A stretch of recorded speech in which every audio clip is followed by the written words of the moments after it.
My name is Davis Freeman Yates, but everybody calls me Doris. But just my friends. And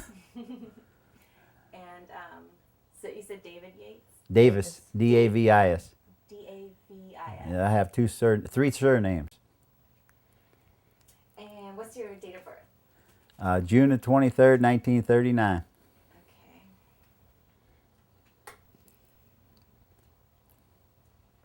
Okay, so where did you grow up? I mean, where were you born first? I was born in a little place called Alvinton, Kentucky. And I lived there for a little while. Then I would go back and forth from there to Indianapolis, Indiana. And my parents were divorced when I was 3 years old, so I lived with different aunts and uncles. And one day,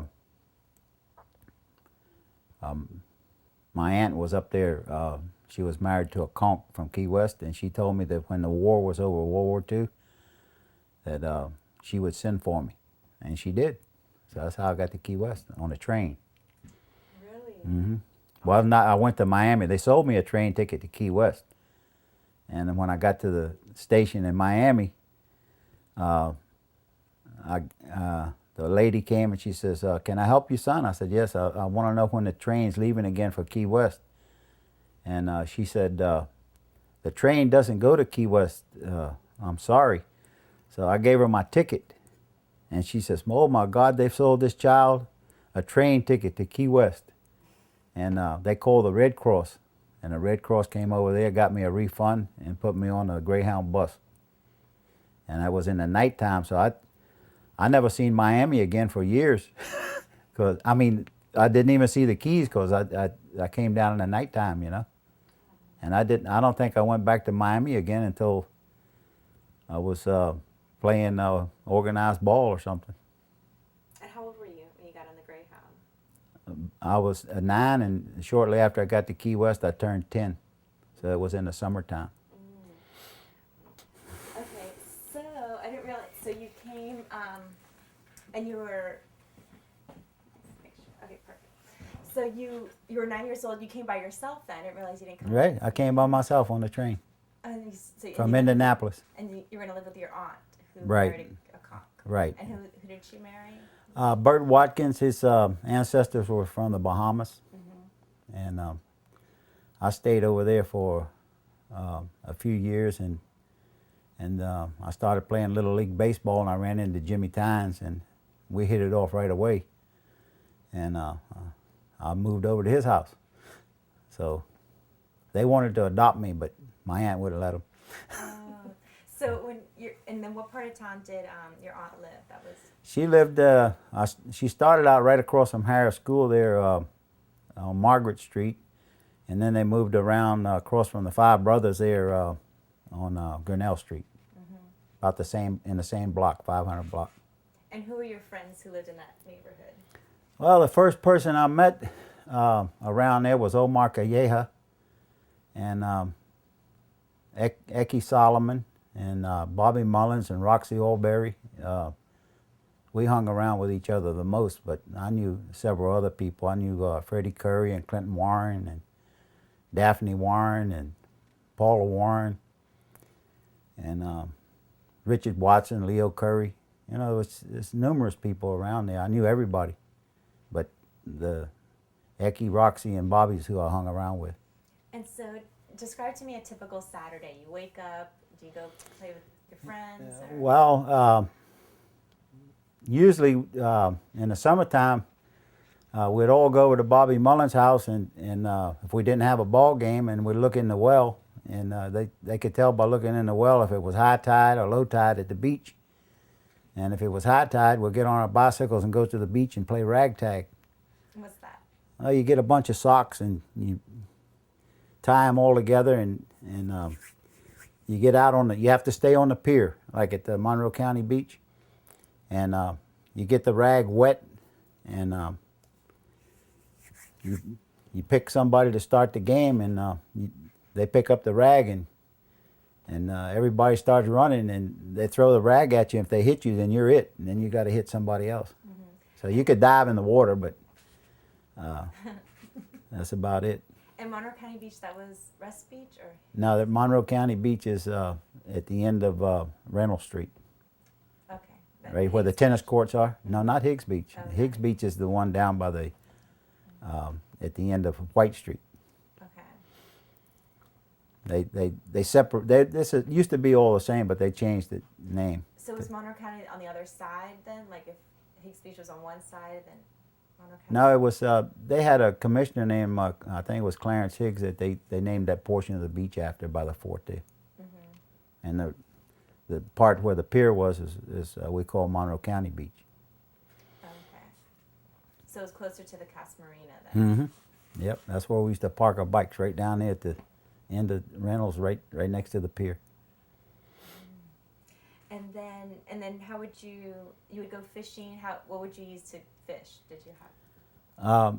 You mean what type of fishing equipment? Mm-hmm. Well, first of all, we had a rowboat and that we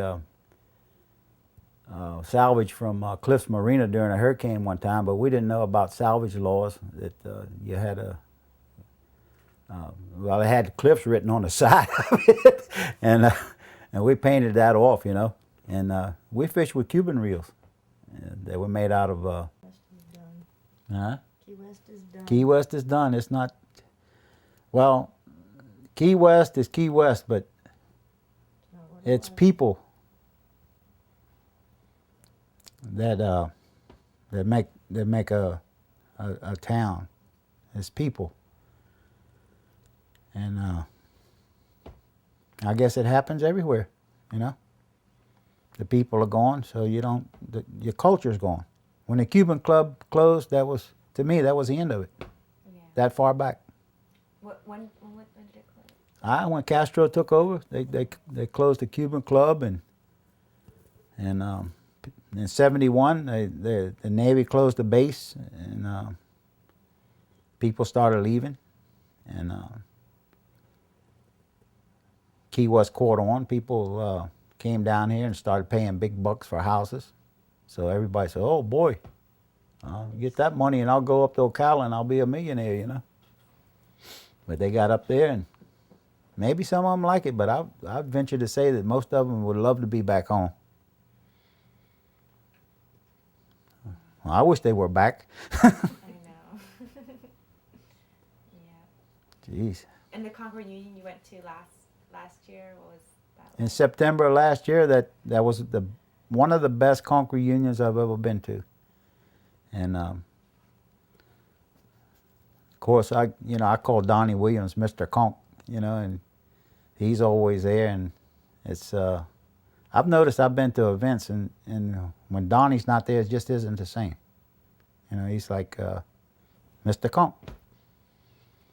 And you said that there were so many people that coming to you that you stayed Yeah, in the spot. there was about 750 people there, and you walk into the place, and well, as soon as you walk in, you know the first person you see, you know, and you shake hands with them, and somebody over this way will grab you, and somebody over this way will grab you, and then you go that way and grab somebody, and you probably got in 5 or 6 words to every person that you met, and then somebody would grab them, and you never really got into a conversation with anybody, you know, but you saw them. Yeah. And Seen it 40 years? yeah, some people hadn't seen it 40 years.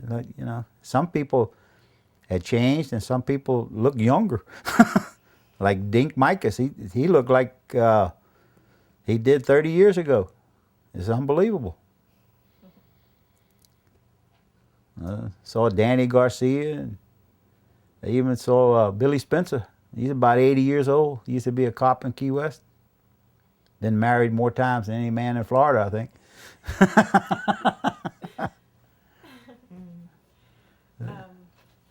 I saw Bobby Menendez there. Very good. Yeah, he was there with Kathy, his wife, and Wolfie. He was with Wolfie, right? Wolfie Diaz.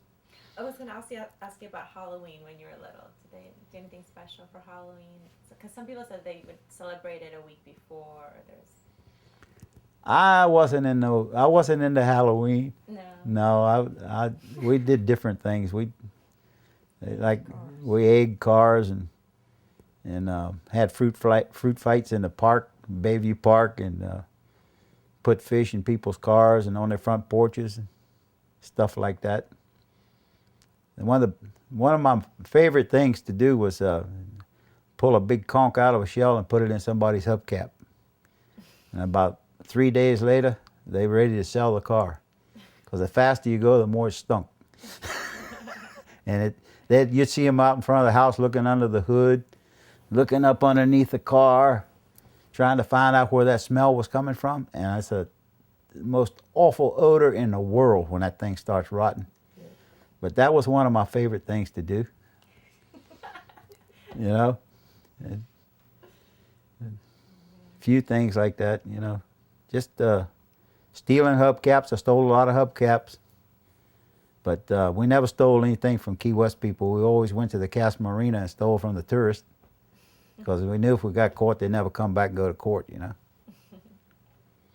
And we had a way of doing that. We'd use a sponge. We'd get a screwdriver and stick the screwdriver up there and put the sponge behind it, and the sponge would absorb the noise. And we'd take the bullet tail lights off of the Oldsmobiles and the spinner hubs off of the Oldsmobiles, and it was a weird thing, because all that stuff would fit on a 54 Ford. A Chevy grill would fit on a 54 Ford. So we had all kinds of stuff. You're trying to fix up your car. Oh yeah, compliments of Casa Marina. Oh my goodness. Okay, I think that's good. I think we've covered a lot of good stuff. Yeah. Yeah, I had a good time, you know, talking about the old days. Every time we get around somebody now, that's all we talk about, you know. Yeah. Oh, and also I was going to ask, where do you think Key West culture is alive and well in Key West? Or I guess in the reunions, that's when you see it there. You see it in some places in Key West, or maybe the baseball games. Well, you can go to the baseball games, and we don't go because it's too far to go down there, you know. But it's We've been to a couple of them. we've been to a couple games, and It was we see some of the people that they'll never stop going. They'll be there till the day they die, you know, like the Myras and people like that are die-hard baseball fans, you know, like they were back in the old days. But I enjoyed, you know, all the going to the baseball games and stuff when we lived in Key Haven. But Key West is just you go to a football game back in the 50s, 60s, 70s. You know, you go to a football game with 5,000 people out there. You go out there now, you're lucky if you got 500. So it's a whole different culture down there. People are not interested in anything. You don't have that many conchs playing anymore. Baseball team. When I was playing, if you lost that many games, they run you out of town, tar and feather you. If you made an error, they might kill you.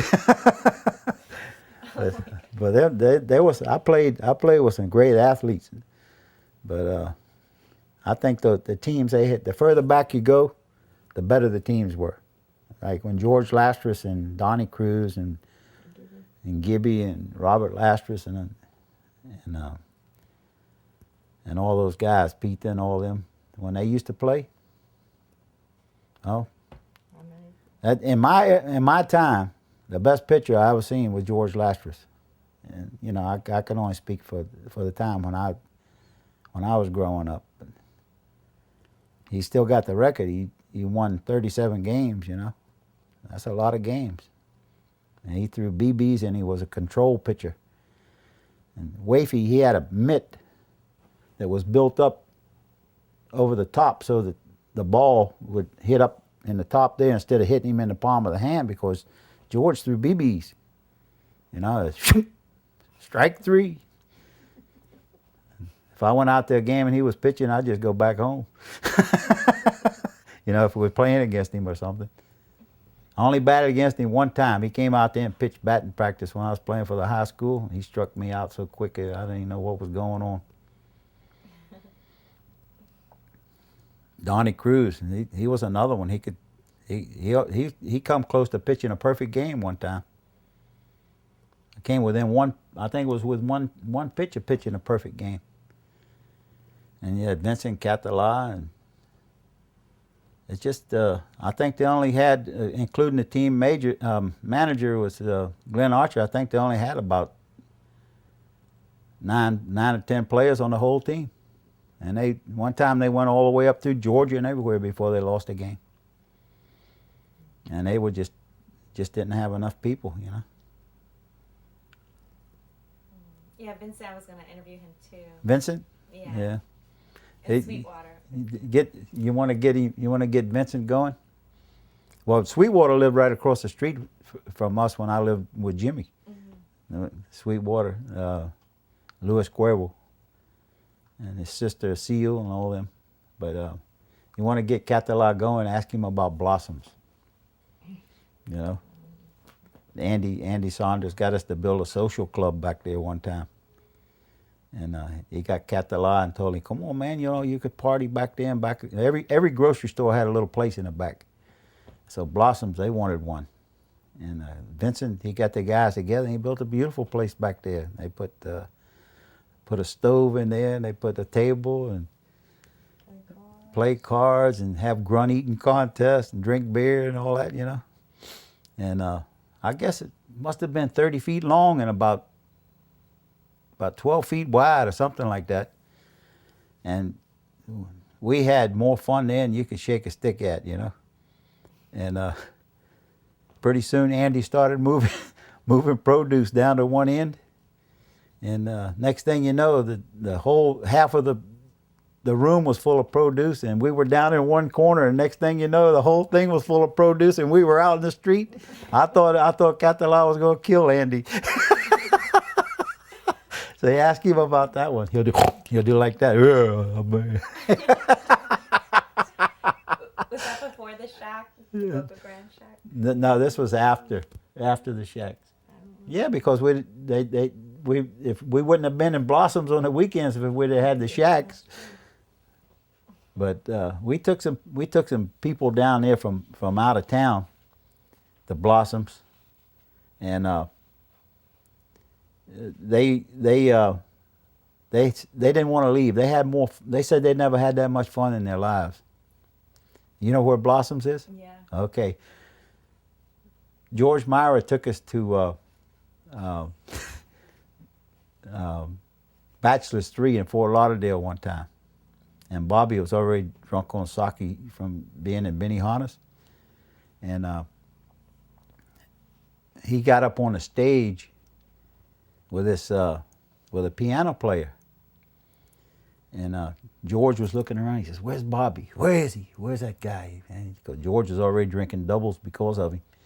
And pretty soon you hear, "Hello, ladies and gentlemen." He says, "I'd like to introduce Miami Dolphins quarterback George Myra, sitting right down there." So everybody started clapping and everything. And Bobby was 2 sheets to the wind.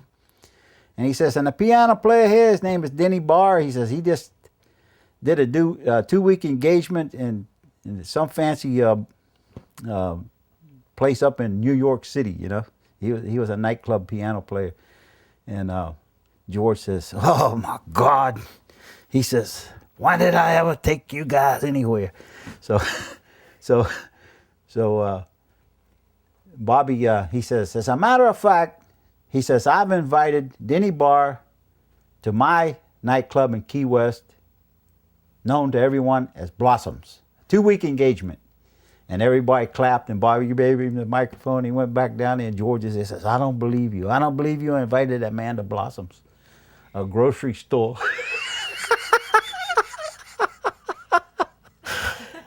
So George never invited us to go anywhere else again, you know. But he used to go fishing with us all the time. But he says, "You dress them up, but you can't take them out." That was just one of the few things that he did. Oh boy. And where was that again? Where did that happen? Bachelor's 3 in Fort Lauderdale. Mm. Yeah, that was a good old days.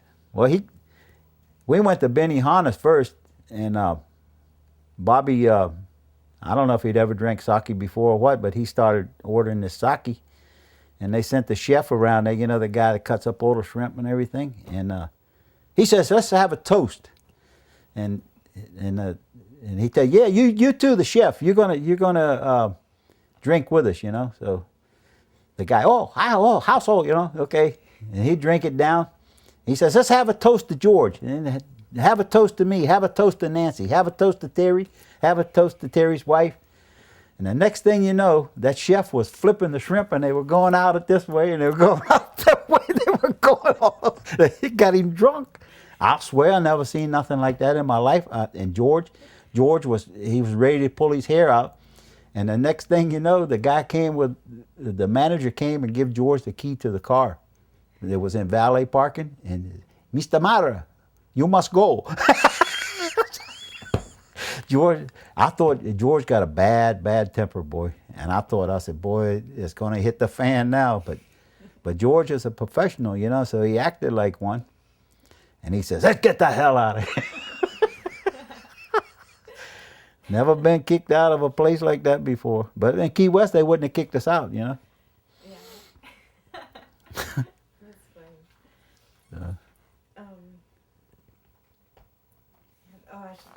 Who else? I had Don Carbonell, Betty and Edward Tapino, Ida and Tuffy Roberts, Now, Donna family. you're going to have fun with Donnie Carbonell. He's 2 sandwiches short of a picnic. What does that mean? That means he don't have both oars in the water. Boy, he's a good guy though. I like Donnie. Everybody likes him. Oh, Bookie. I might do Bookie Henriquez. These are Bookie, just yeah. names of people that other people told me I should interview. I have contacted some of them. Chip Fernandez. Chippy, yeah. Oh, Chippy, he got to give you a lot of history.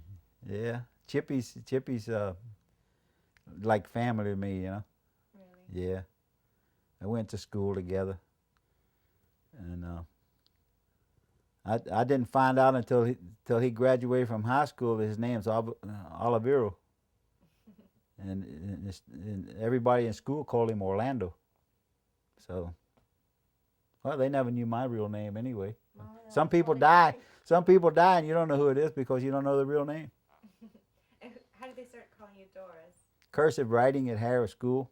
I wrote my name down and on the paper, and the A looked like an O and a V looked like an R. And back in those days, only 10 or 15 people in a class. It was only 2 teachers, Miss Wagner and Miss Charlotte. And then you had a music teacher and a principal. And I never seen any other teachers around there. And Miss Wagner, she knew it was me, and she said, would Doris Yates please stand up? And I figured they wasn't talking to me, and I look around for another Yates, And finally says, it's the old high school, great place, yeah. And so describe to me what it was like to be a teenager in Key West, or a Saturday night, or what would you do for a date, or that kind of thing. What was that like? Well, back in those days, just about everybody had a steady girlfriend, and we'd go to the movies, or most likely instead of the movies downtown, we'd go to the drive-in, And they had 2 drive-ins out there on Stock Island, so you had a choice of movies and stuff like that. It was cheaper, and you could, if you wanted to take some friends, you just put them in the trunk, and they didn't have to pay. That got to be a big thing. So, other than that, we'd, walk up and down to Wall Street, hold up creche, all them guys used to stand out in front of there, and they got the reputation of holding up the walls, because they'd lean up against it. And they'd wait for somebody to come by in a car making comments and stuff, and then they'd call you all kinds of names. there's always something going on. Trolling. Trolling down Duval Street, they called it. Looking for girls. And then, so what happened after high school? You joined the Marines? Or? Yeah, I joined the Marines, and I was gone for 3 years, and I was homesick every day I was gone. And I went all over the place. I went to Europe. I went to the Caribbean. I was all over in Africa and places like that, Libya, Lebanon. And I used to fall asleep at night in either out in the field or in the ship, and I used to dream that the ship would break down and I'd never get back home. What about the canal? With the Queen. Oh, one of the best cruises I ever went on was when they reopened the St. Lawrence Riverway in 1960, and we escorted President Eisenhower and Queen Elizabeth down the St. Lawrence Riverway. And after that, we went into every port in the Great Lakes, and made simulated landings. You know, like when you're in war. You know, hit the beach and all that stuff. That was really a lot of fun, because every time you hit the beach, you were meeting Americans and people that really enjoyed what you were doing. You know, and the jets would come by and they'd have these bombs planted in the sand, and the jets would fly by and they'd set the bombs off like the planes were bombing the beach and all that. We walked away from there with the Public Relations Award for the year. We did such a good job with that. So how old were you when you left the Marines and came back to Key West? See, when I came back home, I was 21, and I swore I'd never leave again, and I didn't.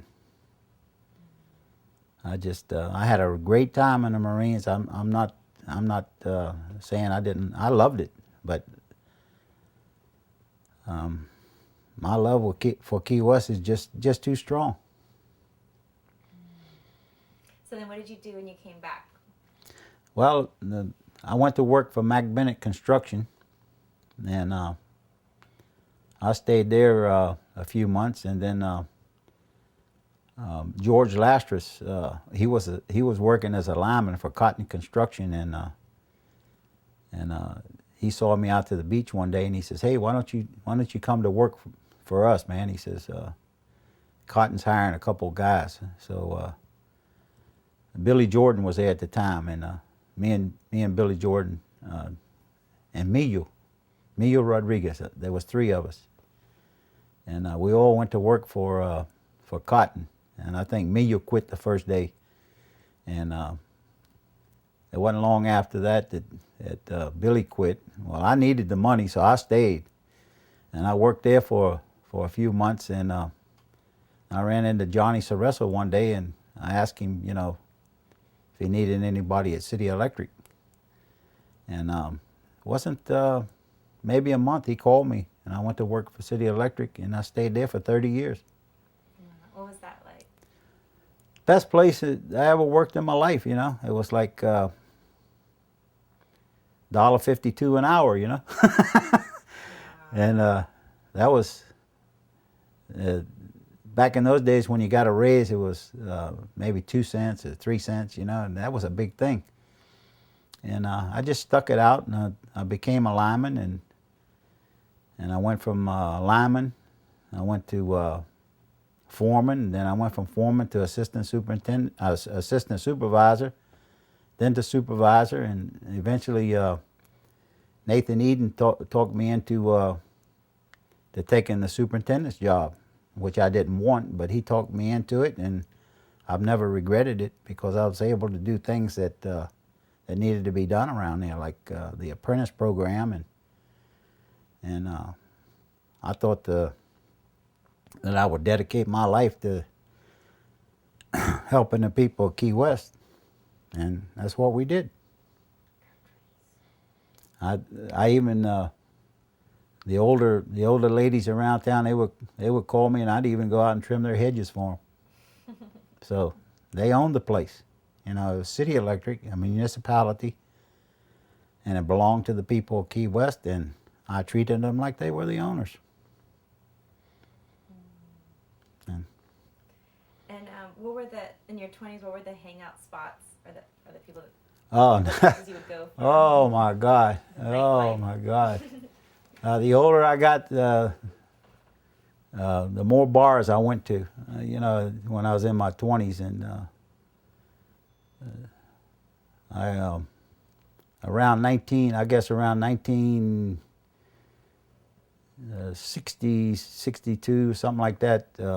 Bobby Menendez, he was playing football for Florida State.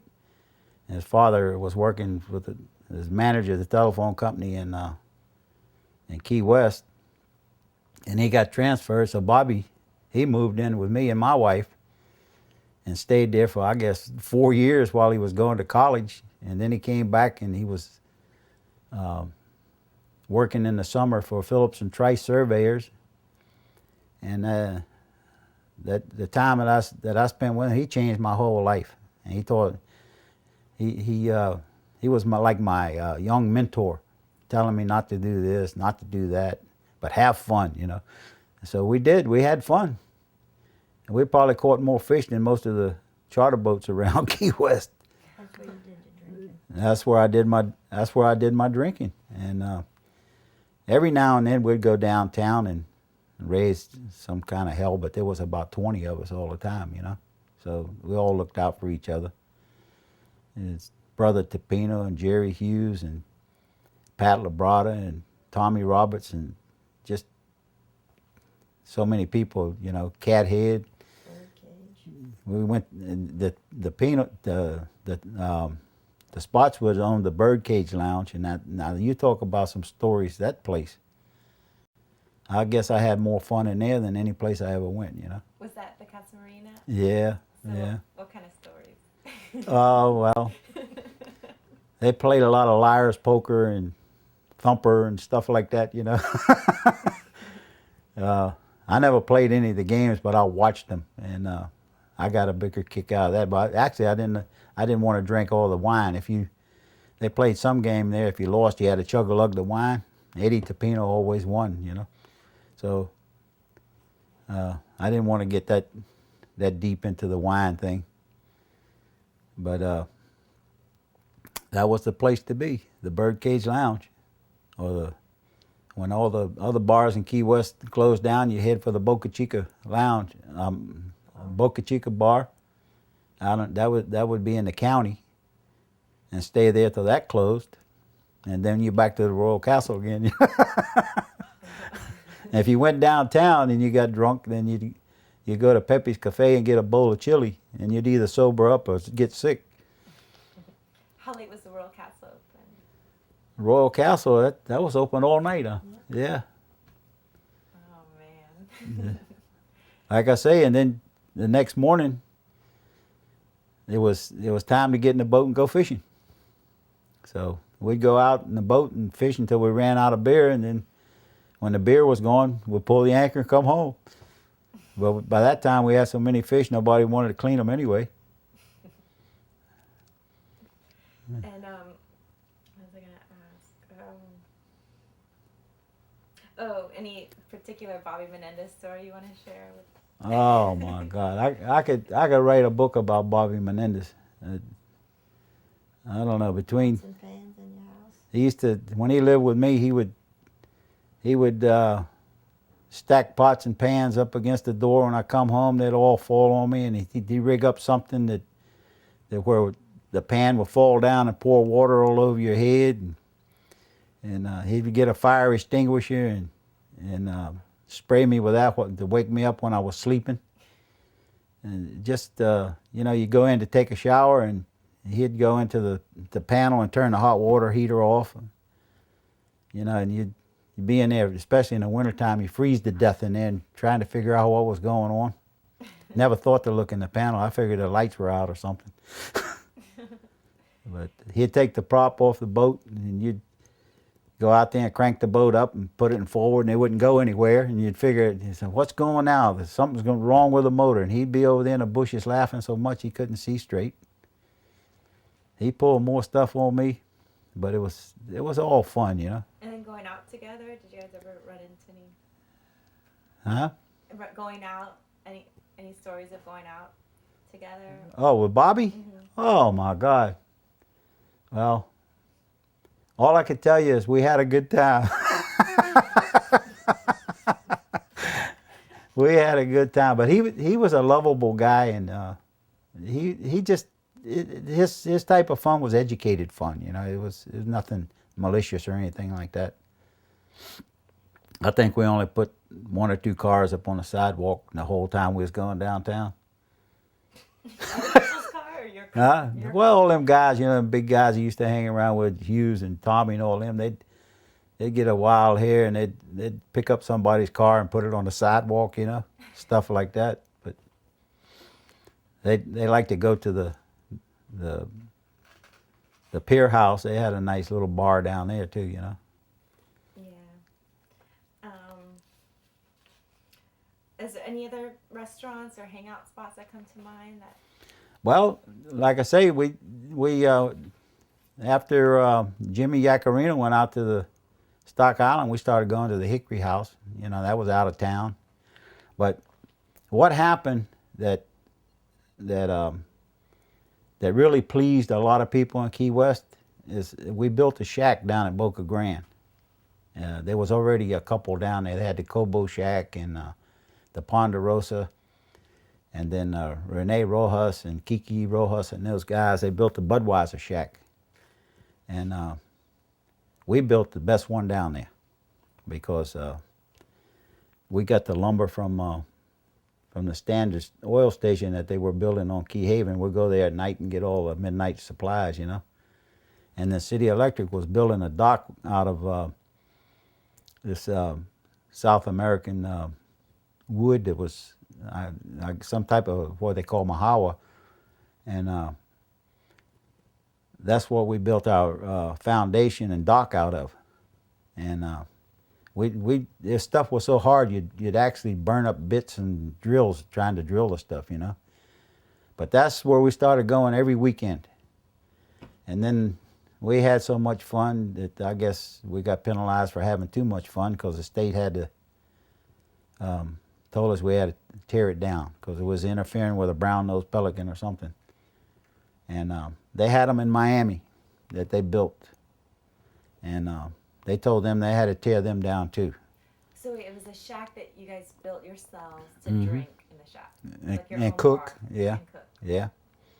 And spend the whole weekend in there, you know. It was a fort. That place was built like a fort. We had a big steel door. And where was it? in Boca Grande. Mm-hmm. And Crawfish. we had a big 20-foot awning out in the front in the channel. And that's for all the crawfish to take up residence. And so we had hundreds of crawfish down there. And then we'd go fishing, and we had some good cooks down there, and they'd cook up a bunch of stuff. We had the only inside bathroom down there. All the other shacks were outside, you know. And what year was that? Around what year? I guess that was in the 80s, huh? No. Before? Yes. I lose track of time, but everybody everybody knows when they were down there, you know. And they In the 70s. they told us we had to tear them down, so they sent us letters and warned us and everything. So we went down there one night and burned it to the ground or to the water. And the thing that really makes everybody mad is the ones in Miami. They're still there, and they're owned by the state now. So it goes to show you. Yeah. And so what were the 70s like in Key West? Crazy. The 70s and the 80s are probably the craziest years that I've ever seen in my life in Key West. So that was, When the change came.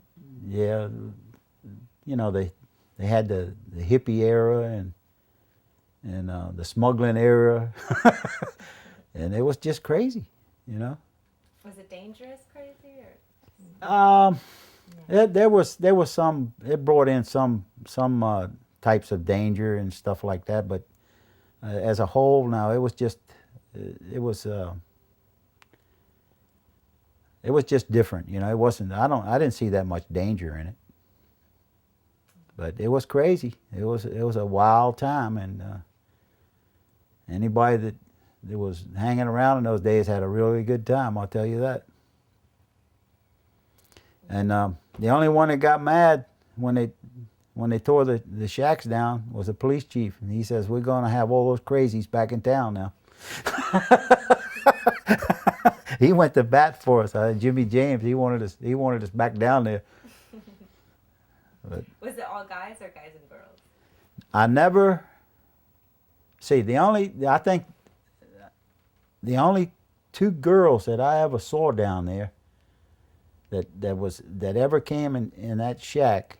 Now a lot of people went there, but I'm talking about when me and Bobby was there.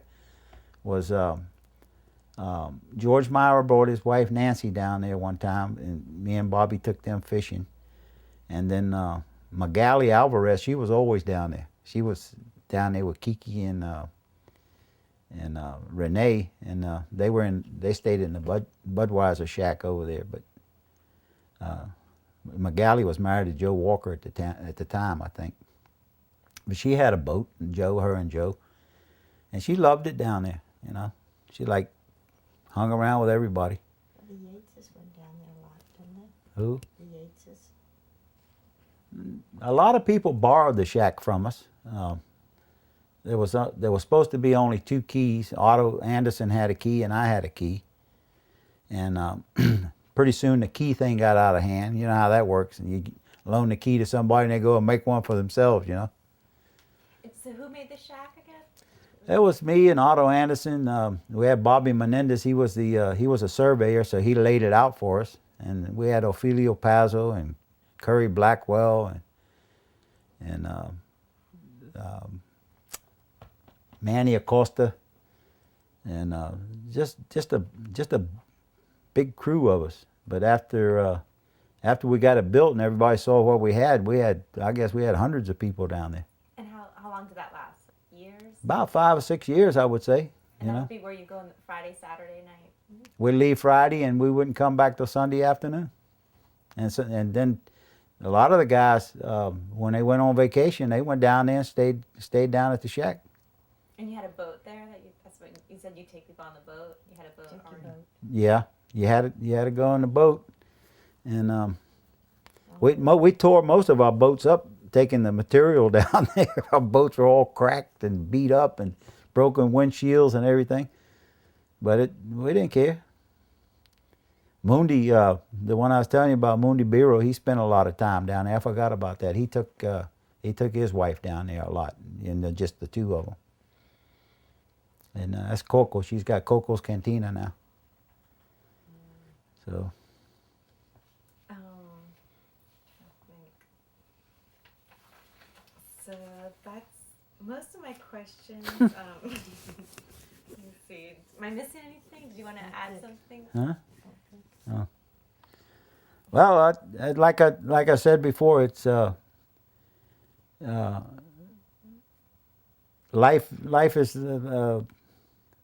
events that happen, and you follow through on the events, and they lead to another event, you know. And I just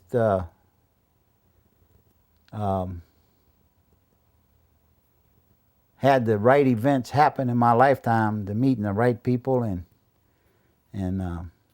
being in Key West, and I wouldn't trade my life in Key West for anything. My childhood, none of that. Not for $1 million, not for $2 million. Nothing could pay for the good times I've had that we all had. And all of them people I mentioned to you, they'll tell you the same thing. And I could only imagine what it was like before my time, how good it was, you know. It was pristine when I was here in the 50s. I could imagine what it was back in the 30s, 40s, going back to the 20s. It had to be even a better paradise than what we had, you know.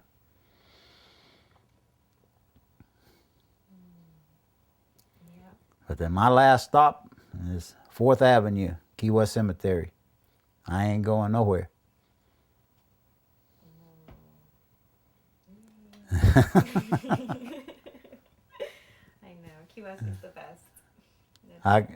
I'm not in Key West anymore, but Big Pine's good, is as close as I can get to it, and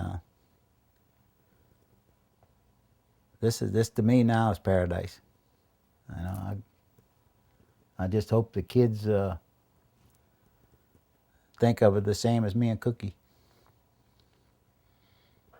And I'm sure they will, because this is our legacy for the kids. We'll fix it up for That's great. What are you going to talk about them. now? Whatever she wants to hear, I don't know. Oh, you said something about the crawfish boat. Oh, we were Hang on. talking about bad weather, you know. I said that I used to pray on Sundays that the wind would blow because I had such a bad hangover. I didn't want to go out in the boat, you know. And I'd get up and I'd look out the window like that, you know, hoping the wind was blowing at least 20. But we went down there one time with Menendez and I think a couple other guys. And a big storm came up, and the crawfish boat came by there and was yelling, "Hey, hey, what are you guys doing?" And we said, "We're having a good time." And he says, "You all better get out of there. There's a hurricane coming." You know, by that time it was blowing about 40 miles an hour. So we looked out there, and I said, "Man, I can't even see the islands. I don't know how to get back." And we had to go through the lakes, you know. So Bobby says, "Let's get in the boat and follow the crawfish boat." So we got in the boat and we followed him all through the lakes. He had to know what he was doing, because you got to be pretty good to get through those lakes on a clear day, you know. I guess we dug a channel, being drunk, dug a channel through there with the props going back and forth. I tell you, I don't know. Used to catch the sharks down there. Catch sharks, yeah, we catch the sharks. And you know, we went for years fishing in that winter boat that I had, and I think after 4 or 5 years, we somebody said we better get a compass, you know, because we never had compasses or anything, and we'd go 50 miles from Key West. Wow. And what we'd do, we'd come back. We knew the sun coming up in the east and setting in the west, and we just prayed that the sun was up, you know. We'd take Chulo out there and go around in circles and tell him, which way do we go now? Why did you go around in a circle, you know? And he'd tell us, "Don't play, man, don't play." And we'd head where we thought that the Marquesas was, and as soon as we saw that was the landmark. That's the only landmark we needed. And I used to sit straight up in the bed sometimes after I got older, you know, thinking about what could have happened to us out there, you know, if a big storm came up or something, you know. Didn't follow the shrimp boat back. We didn't see no shrimp boats. One It was followed back. scary. It was scary. But when you're full of Budweiser, you know, you're invincible, you know. But it worked out. God was watching over all of us. And not just me. There was crazier people down there than we were. I know some crazy people in Key West.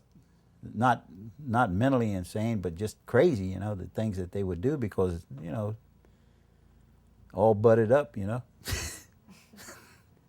And then we'd go by Budweiser when Joey was still alive, and he'd give us a case, you know, just because he liked us. And that would add to the cases we already had. But I don't know.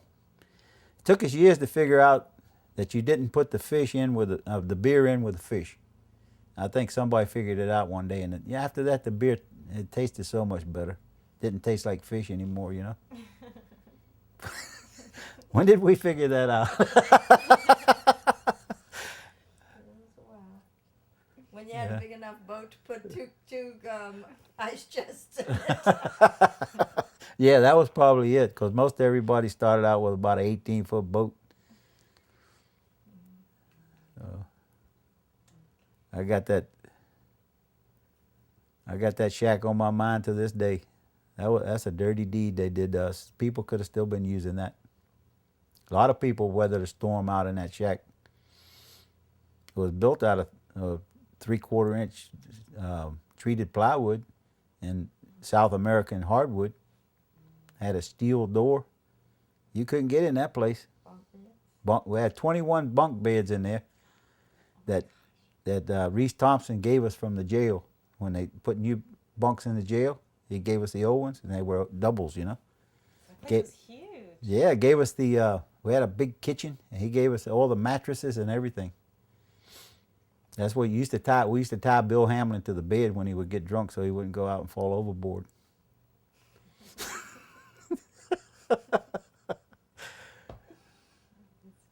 Yeah. Oh yeah, we gotta bring the shack back. Yeah, yeah. Ask anybody about the shack. All them guys at one time or another. I had one friend that he used to go down there just to count bolita tickets. You know, nobody ever knew what he was doing down there. Yeah, I was gonna ask about Bolita, but I thought maybe it was over Huh? the time. Bolita? We were growing up, maybe. You can still get bolita, I think. Huh? I think you can. I don't know. But back then they used to do it with the Cuban radio, though. You know, you ever been to a funny funeral? Mm-mm. I have. It wasn't funny, but it ended up being funny because the guy that gave the eulogy made it funny, and it was standing room only. It was Joe Bobolting's funeral.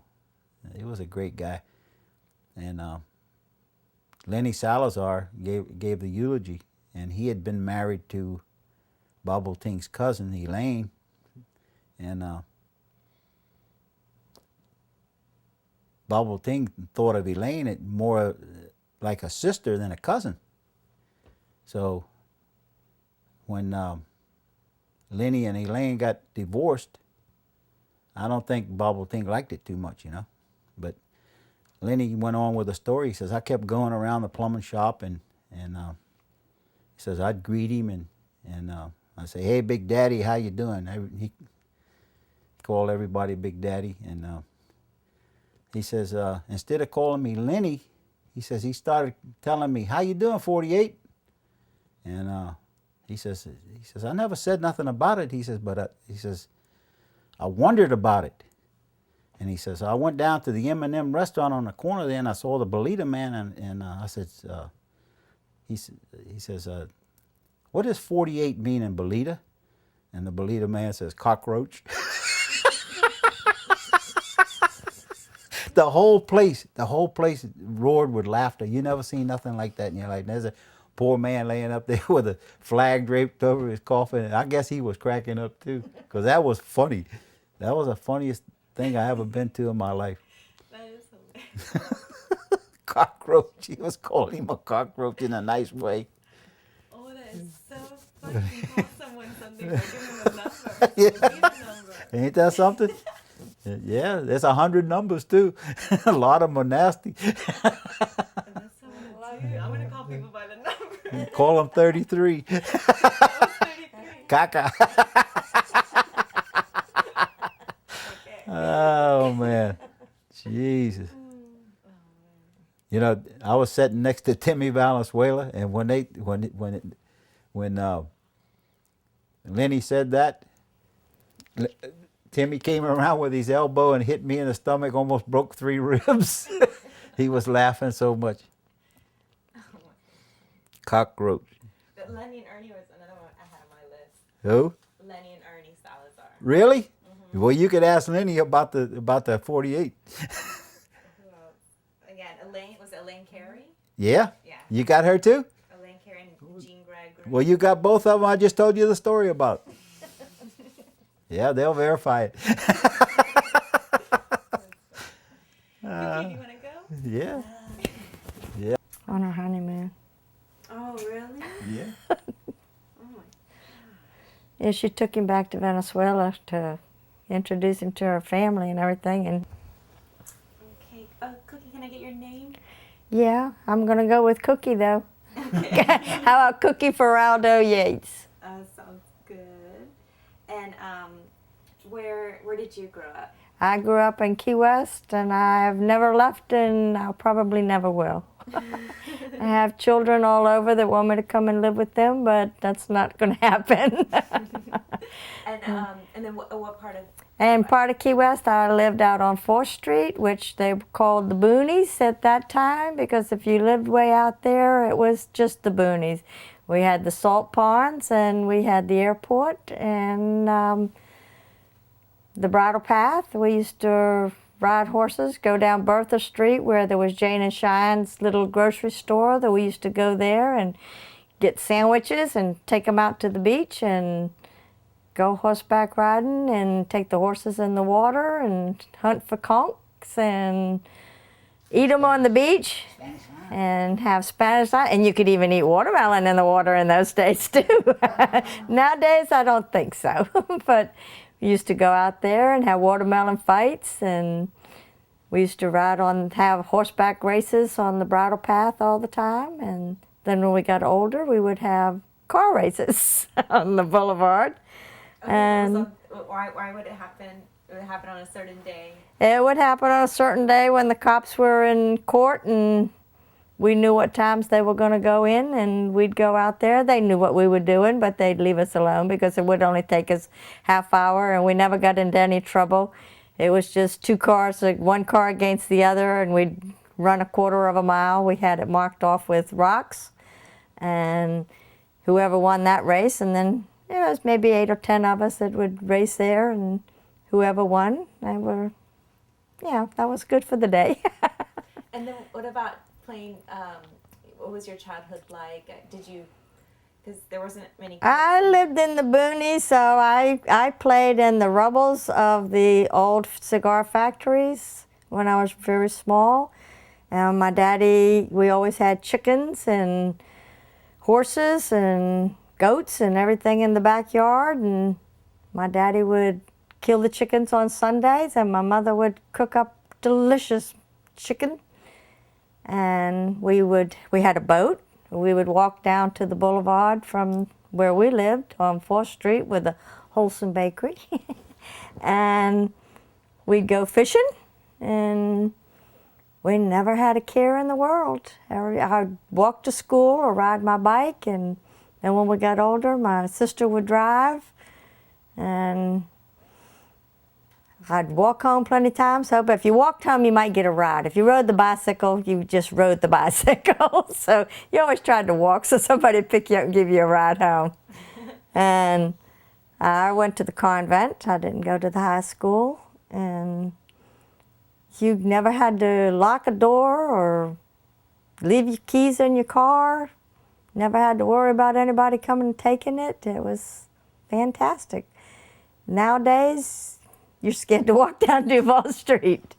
And on Saturdays, I would ride my horse down to Duval and go to the Palace Theater and watch the cowboy movies and come out and play cowboys and Indians on the way home with the rest of the kids that rode their horses down there. And we'd go to Crest and get the great big bags of popcorn, because at the theaters they sold you a little bag of popcorn for the same price. You'd have to sneak that in though. So, and then when I was in the convent at lunchtime, we would run out of the back gate and run over to Alanong's and get our ice cream and our Cuban mix and our boyas, and we only had a half hour, so you'd have to really run. And then we'd run back and get there before the bell rang, and if you didn't go the next day. And finally the school decided they were going to make a little stand there that they sell sandwiches, so we didn't have to leave the school grounds. So we went either there, or we went across the street on the corner to the deli, or around the corner to the cafeteria, Benny's cafeteria. And that's all the time you had. You didn't have much time to go anyplace else. And they, as a rule, had all their sandwiches already made because they knew about how many was coming. Oh. So, and what about your parents? Are they? Well, my father owned the Wholesome Bakery, and my mother was my mother played golf, and she was a champion of Key West. And of course, that meant I went to the golf course a lot. So I just played around at the clubhouse. I don't really like golf, but my mother and my sister like it. And she played up until she wrenched up all the vertebrae in her back and she couldn't play anymore. So, but she's still alive and kicking and doing great. She's 87 and she'll keep on going. And I keep telling her, keep on trucking, because you can make it, I can make it that far too. Oh, that's awesome. And So your father's family, how did they come to Key West? they came from Spain to Key West. Now, how they got there, I guess in the ship like everybody else. And my mother's family's from the Bahamas, and I don't know that they know any place else. I think both of them were probably born here. So your father was born here. Were his parents born here? No, his father wasn't. Okay. So they I don't know how many generations I'll go back though. They're Basque. They're Basques from Spain, and So then from Spain to Key West, and then your father was born in Key West. they went to New York, and then they came to Key West. So my daddy, I'm pretty sure, was born in Key West. I've never asked. I just assumed. Yeah. And then your So, mom? and my mom's from Key West also, and her family came from the Bahamas. Okay. So Her parents came from her the Bahamas? her parents came from the Bahamas, but she was born in Key West, and then lived here all my life and don't plan on leaving. So I had to move out of Key West up to Big Pine. Key West got too crazy for me. And it got a little wild there compared to what we used to have. We used to be able to go any place and do whatever you wanted, and the children were allowed out in the streets. And today you don't dare let your child out of your sight. So, you know, it's changed. It's not the Key West that we knew. In fact, when we were kids, the breeze used to just blow right across the ocean, and you were always cool. You never had air conditioners. You always had fans. That was great. Nowadays, there's no air left. You got to have air conditioning every place because all those high rises have cut all the air off. So, What were some of your favorite places to go to hang out, or a restaurant, or I didn't do too much of that. I lived farther out, and I was sort of contained till I was about 16, 17, and then we just went out and we hung out at the beach and really just riding around. And who were your friends that you hung My friends was Paula Mesa and Sheila Stenslin and Pearl Sosin. And I guess those were about the three that we just hung around all the time. We went to Jimmy's Drive-In all the time because that was right around the corner, and Pizio's. But down to the Strand every Saturday, you'd go to the theater when you got older and walk up and down Duval Street because got all dressed up. Nowadays, they don't dress up either. All jeans now. But before you got all dressed up, Saturday night you went on a date, you'd go to dinner and you'd go to a movie. But you had to be home by 10 o'clock or 11 o'clock latest, unless it was somebody's party that they knew where you were. Right. And we hung out at the yacht club, swam over there on the weekends and out in the boats. Loved the boats. And you used to be able to get conchs and used to be able to get crawfish and grouper and grunts, and now you can't get anything. Everything has a limit on it. And jewfish, and you can't even get those. Turtles you can't get anymore. And that's, you know, that's what we always used to eat, and go to the beach and get the conch and eat them right there on the beach. Always took a couple of limes and a bowl, cut them up, put them there, ate them, and had your watermelon fights out in the water. Of course, you were on the horses in the water too. So, yeah, you got to be out on the, you know, we had good times out on the beaches. And just being a convent girl. Yes, you're a good comic girl. He was the bad boy. Yes, but see, I used to take one of my good friends I used to go horseback riding with too, which was Polly Helen, and I used to take her to the park to meet him. So, but she married someone else, and then I married someone else, and he married someone else, but then we ended up getting together after all. That's nice. It took us a while, but we made it. Good. So we're very happy, and we've been up here for what, 18 years. Been married for 28. So Wow. we're doing good. We have 4 kids that are doing very good, and what, 9 grandchildren. So, but we're doing good, and all the kids live someplace else, so they didn't get into trouble down here, which is good. So they're all happy and all doing good. Good. So Well, that's good. that's good for me. I'm not doing hours work. I don't have as many stories as she does. You trimmed it down. Ah.